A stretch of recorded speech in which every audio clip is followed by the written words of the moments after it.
LNG यानी तरल प्राकृतिक गैस का एक और विशाल टैंकर लिथुआनिया के तट के पास आ लगा है। ये टैंकर इस यूरोपीय देश की 28 लाख की आबादी की करीब आधा महीने की ज़रूरतें पूरी कर सकता है। हम लोग यहाँ क्लाइपेडा में हैं, जो लिथुआनिया का सबसे बड़ा बंदरगाह शहर है। ये देश खुद के लिए एलएनजी यानी लिक्विफाइड नेचुरल गैस की सप्लाई कर सकता है और रूसी गैस से मुक्त हो सकता है। चलिए देखते हैं कि ये सब कैसे होता है। मैं गैस कंपनी की एक नाव लेकर क्लाइपेडा के एलएनजी टर्मिनल प्लेटफॉर्म पर जा रहा हूँ। टर्मिनल एक विशाल जहाज से बना है जिसका नाम है इंडिपेंडेंस। कंपनी की प्रबंध निदेशक कहती हैं कि इसने उनके देश की किस्मत बदल दी है। यहाँ एलएनजी की प्रोसेसिंग कर उसे पाइपों के जरिए आगे भेजा जाता है। टर्मिनल से पहले और उसके बाद बड़ा बदलाव हुआ है। टर्मिनल से पहले लिथुआनिया और बाल्टिक देश पूरे यूरोप में गैस के सबसे ज्यादा दाम चुका रहे थे, करीब 40% ज्यादा। वो भी सिर्फ इसलिए कि हमारे पास कोई विकल्प नहीं था। इंडिपेंडेंस ने काम शुरू किया तो प्राकृतिक गैस की कीमतें पश्चिमी यूरोप जितनी हो गईं। इस टर्मिनल का नाम इंडिपेंडेंस यानी आज़ादी रखा जाना भी दिलचस्प है। इसका मतलब है लिथुआनिया के लिए रूसी गैस से आज़ादी, जो ज़मीन पर बिछी पाइपलाइनों के जरिए आया करती थी। जहाज़ और बंदरगाह के दूसरे हिस्सों को फिल्माने पर अभी रोक है, क्योंकि यूक्रेन युद्ध के कारण डर है कि कहीं रूस यहाँ कोई तोड़फोड़ न कर दे। तरल गैस पहुँचाने वाला लाल टैंकर नॉर्वे, अमेरिका और अरब प्रायद्वीप से सप्लाई लेकर आता है। एलएनजी को फिर इंडिपेंडेंस में ट्रांसफर कर दिया जाता है। इस जमे हुए तरल का तापमान -160 डिग्री सेल्सियस होता है। टर्मिनल इसे वापस गैस अवस्था में ले आता है, फिर इसे लिथुआनिया के भूमिगत पाइपलाइन नेटवर्क में डाल दिया जाता है। मैंने पूछा कि क्या जर्मनी भी रूसी गैस से पिंड छुड़ाने के लिए ऐसा ही टर्मिनल बना सकता है।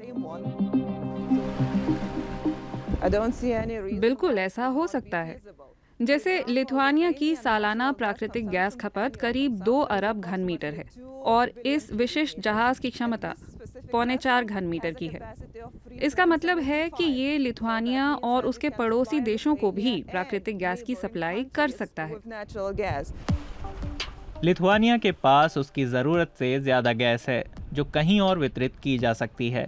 क्लाइपेडा का ये टर्मिनल सिर्फ 2 साल में बन गया। इसके विस्तार की योजना भी है।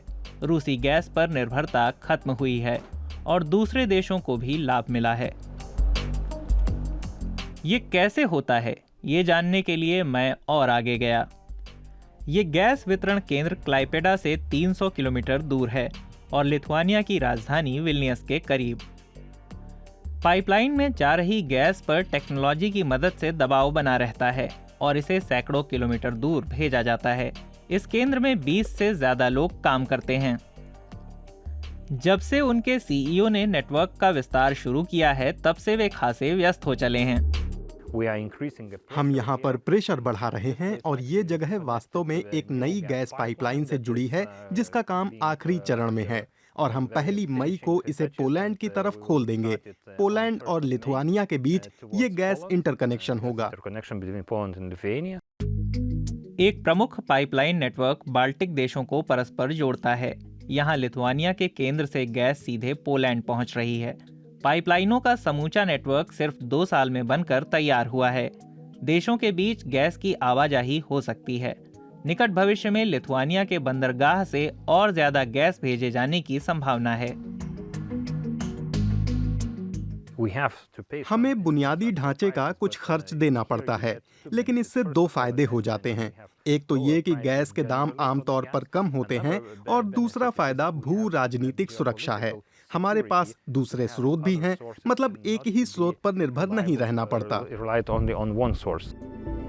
लगता है कि अपना खुद का एलएनजी टर्मिनल बनाने का लिथुआनिया का फैसला आर्थिक और सामरिक लिहाज से मास्टर स्ट्रोक था।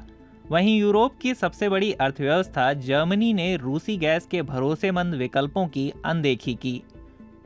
रूस अगर गैस की सप्लाई पूरी तरह बंद भी कर दे तो भी लगातार बढ़ते इस एलएनजी नेटवर्क में शामिल देशों का काम आराम से चलेगा।